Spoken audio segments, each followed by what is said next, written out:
ప్రజల నుంచి ముక్కుపిండి పన్నులు వసూలు చేసే అధికారులు ప్రభుత్వ కార్యాలయాల నుంచి వచ్చే వివిధ రకాల బకాయిలను నిర్లక్ష్యం చేస్తున్నారు. ఏళ్ల తరబడి కోట్లల్లో బిల్లులు పెరిగిపోతున్నా సేకరించడంలో అధికారులు విఫలమవుతున్నారు. దీంతో పెద్దపల్లి జిల్లాలో పెండింగ్ బకాయిలు గుదిబండలా మారాయి.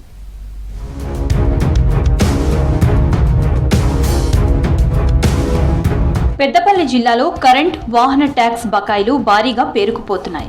ప్రభుత్వ శాఖల్లో 27,61,44,000 బకాయిలు ఉన్నట్లు గుర్తించారు అధికారులు.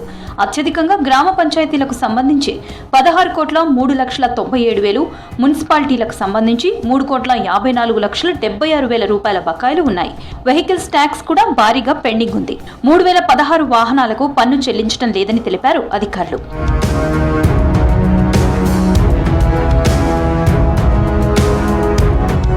విద్యుత్ బకాయిలకు సంబంధించి జిల్లాలోని 22 శాఖలకు నోటీసులు జారీ అయ్యాయి. ఇరిగేషన్ శాఖ నుంచి 11,43,600 రూపాయలు వసూలు కావాల్సి ఉందన్నారు అధికారులు. ఎత్తిపోతల పథకం నుంచి 2,97,000, పోలీస్ శాఖ నుంచి 22,62,000, పోలీస్ క్వార్టర్స్ కి సంబంధించి 57,19,000 రూపాయల కరెంటు బిల్లులు పెండింగ్ ఉన్నాయని తెలిపారు. వైద్య శాఖ నుంచి 69,77,000, వైద్య విధాన పరిషత్ నుంచి 1,52,00,000, మెడికల్ కాలేజీ బిల్లు 1,38,00,000 బిల్లులు చెల్లించాల్సి ఉందని తెలిపారు. పెండింగ్ బిల్లుల కోసం అన్ని కార్యాలయాలకు నోటీసులు ఇచ్చామన్నారు పెద్దపల్లి విద్యుత్ శాఖ ఎస్సీ మాధవరావు.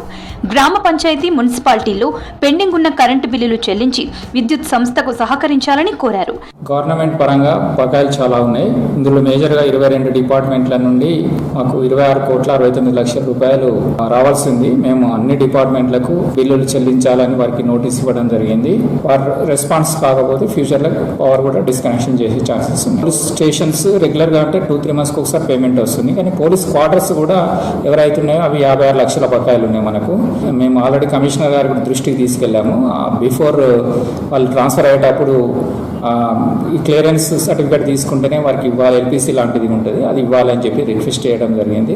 ఇక వాహన పన్నులకు సంబంధించి 2,33,83,000 రూపాయల బకాయిలు ఉన్నాయని తెలిపారు అధికారులు. వ్యాపార, వాణిజ్య అవసరాలకు వినియోగించే వాహనాలకు కాంపౌండెంట్ ఫీజు 62,90,000 పెండింగ్ ఉందని తెలిపారు. దీంతో పాటు 1,70,93,000 రూపాయల వెహికల్ ట్యాక్స్ చెల్లించాల్సి ఉందన్నారు. రామగుండం పారిశ్రామిక ప్రాంతంలో అత్యధిక వాహనాలకు పన్నులు చెల్లించడం లేదని తెలిసింది. మున్సిపాలిటీలు కానీ, గ్రామ పంచాయతీలు కానీ విధిగా వాళ్ళు కూడా ట్యాక్సులు కట్టాలి. పన్నులు పెరిగిపోతా ఉన్నాయి. గవర్నమెంట్ కు సంబంధించినవి మా వాళ్ళు కేసులు నమోదు చేయట్లేదు. దయచేసి మున్సిపల్ కమిషనర్లు, గ్రామ పంచాయతీ సర్పంచులు కావచ్చు, గ్రామ పంచాయతీ కార్యదర్శులు కావచ్చు, వాటి మీద కొద్దిగా దృష్టి పెట్టి ఎప్పటికప్పుడు కడితే బాగుంటుంది. ఎందుకంటే ఆ ప్రమాదం జరిగినప్పుడు అవి కూడా ఎఫెక్ట్ లోకి వస్తాయి. వాటికి సంబంధించిన ఫిట్నెస్ కూడా ఎప్పటికప్పుడు చేయించుకోవాలి, ఇన్సూరెన్స్ కూడా కట్టుకోవాలి. ప్రైవేట్ వాహనాలకు ఎలా ఉంటుందో కార్పొరేషన్ మరియు గ్రామ పంచాయతీలకు కూడా అలాగే ఉంటుంది. ప్రభుత్వ శాఖల నుంచి వచ్చే బకాయిలు వసూలు చేసి జిల్లా అభివృద్ధికి పాటుపడాలని కోరుతున్నారు పెద్దపల్లి ప్రజలు.